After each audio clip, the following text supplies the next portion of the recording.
To expire. Speaker Johnson can't get that over the finish line. Of course, that's the foreign intelligence surveillance bill that is essential for national security. DHS has been shut down for more than 70 days.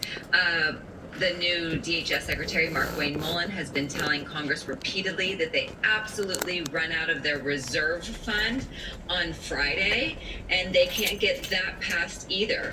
And so, yes, Republicans are absolutely worried about the impacts of this war politically, the impacts of the war on the military, and the impacts of the war on costs and the midterm elections, essentially. But they have all this other crisis that they're dealing with as well. And so it is just ground zero right now for Republicans, where they can't really get anything over the finish line. They're unable to accomplish any of their objectives, and they're completely distracted from what voters actually care about, Steph. Then, General, what is your read on the administration's priorities, right? Is it reopening the strait? That's become key.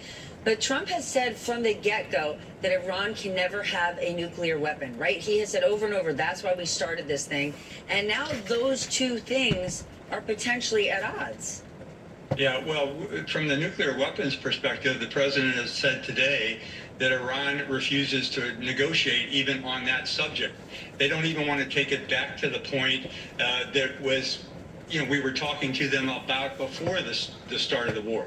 But when you're talking about the strait either remaining closed or opening up, he's not only getting pressure from the American people and the Congress of the United States, I would suggest he's getting a whole lot of pressure from various allies who are suffering because of his actions as well. Now, how much that will cause him to act, I don't know.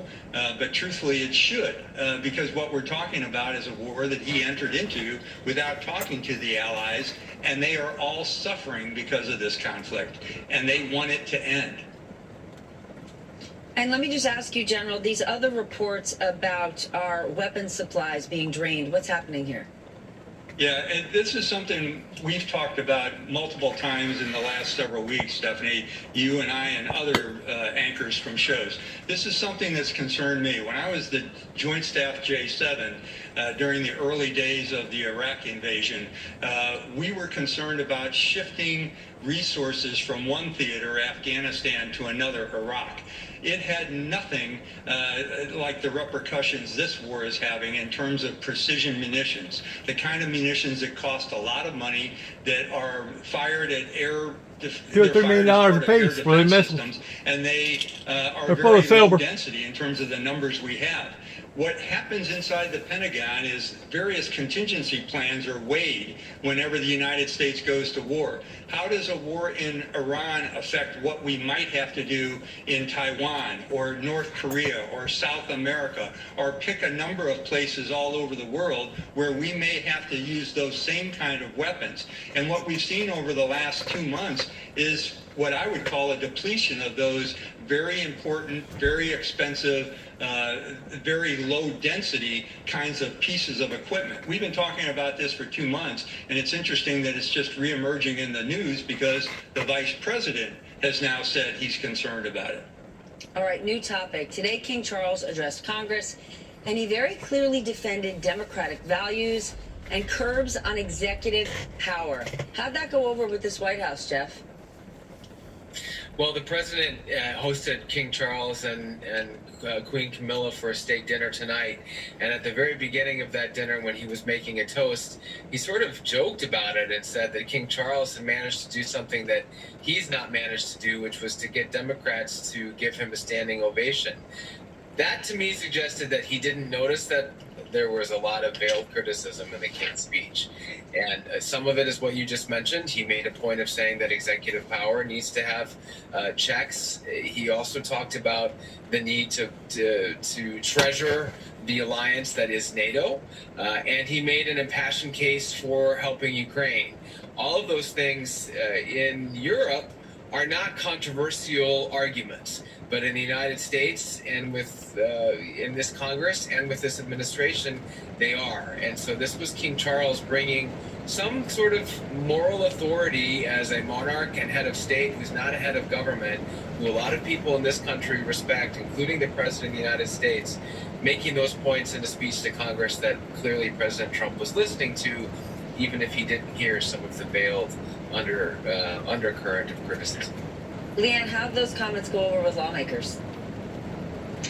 You know, in the room, the lawmakers applauded, especially the Democrats applauded a lot louder for that line about the checks and balances of the executive. But it was a little surprising. King Charles III is much more political than his mother, Queen Elizabeth, was, and he brought that to the United States today. There were some expectations that he might do that, but it was unclear that he would. And so, you know, he was loved by Republicans and Democrats who are enamored with the monarch. King Charles was also here to celebrate the 250th anniversary of their defeat, you know, 250 years ago. But it was a speech that made some very, very poignant points, and in the room anyway, it wasn't like a State of the Union where Republicans remained seated during things that they didn't like. They applauded as well. All right, Leanne, Jeff, Mark, thank you for joining, General, excuse me, thank you for joining me tonight. When we come back right after the break, you need to hear the story. You may have missed it, and it matters. One of the world's major oil producers makes a shocking exit from OPEC, and later in the hour, Defense Secretary Pete Hegseth gets ready to pitch Trump's massive Pentagon budget to Congress as lawmakers question his leadership in the Iran war within his own department. The 11th hour just getting underway on a busy News Tuesday. Busy News Tuesday.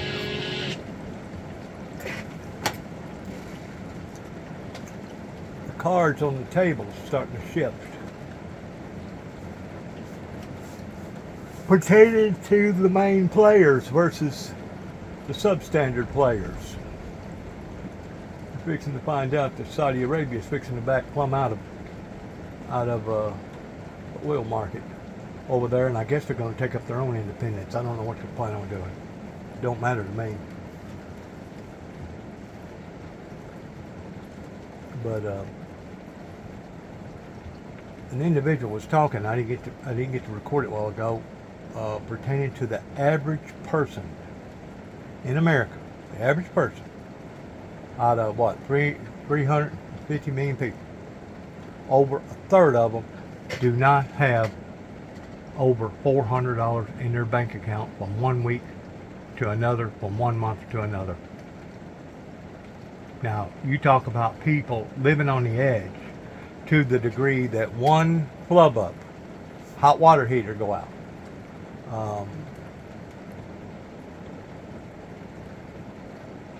Assortment of things can happen that can throw people over the edge because they're that close because of what the banking industry has done by leading everybody on. Come and get the bunny rabbit, come and get the carrot, you know, wave it in front of you. You have people right now that's selling windows and everything else and telling you you don't have to make a payment for a whole solid year. You come in and do what you need to do, and we will finance you for a year if you'll agree to do this. Well, do you really think that those people are going to have any intentions of paying that back after a year? After they've got the enjoyment out of it, and now the windows have become useless and used, and the sun's dried them up, and now you can tell by looking at them they're a used product? And that's just one incident. That's just one incident. I'm going to tell you something else that they didn't put into the equation pertaining to the internet. Recently I had a problem with my John Deere mower that I had to basically buy out from John Deere after my brother died, because he was the one that originally bought it. And the part that they was going to sell me was basically $135 to $140. That was tax and everything. But they said that they gave me like a 20% discount. Okay, so you're talking about a $165 part. I get on the telephone, I call up my buddy, investigator. No problem, Dennis. I'll have you one sent there day after tomorrow, is what it says. $30. $30. $30. So that means John Deere was going to charge about 500% on that little item. Well, if people like me know that you can get online and order stuff a whole lot cheaper than you can by going through the secondary man, do you not think that people's doing that right now? Sure they are. And do you not think that that's putting that much more of a strain on these businesses that are trying to get 400-500% on their items? You know, I always thought that people like John Deere made all their money off of selling the bigger items for like $150, maybe $350, maybe even $850,000. I don't know what the percentage level is on that. I know whenever I was down in Dallas, Texas, the going rate at that time was about 7% of being able to sell a house. But let's say you sold a $2 million house. Well, they had a cap on that of about 5%. I'm pretty sure that probably went up to probably 15 and maybe 7 on the $1 million home. But there's money in percentages, and there's still people making money, the people that's got money, but eventually even their money's going to run out. And whenever it does, then what are we going to do? Go to making bombs? Is that what the plan is? Go to opening up places like the Milan Arsenal? Is that what the plan is? Let's listen to this real quick. Politics, and we have got a lot to dig into tonight, but I want to start with some major news in the Middle East. The United Arab Emirates announced today, pay attention to this, that it will officially leave OPEC in 3 days. The decision comes after weeks of Iranian missile and drone attacks that left the nation's oil production battered.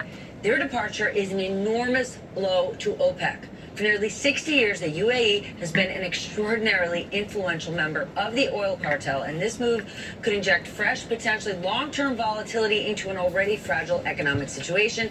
My dear friend Brendan Greeley joins us. He is a contributing... It will not do nothing but raise the prices up that much more, because now the flow will even be diminished that much more. Let's listen to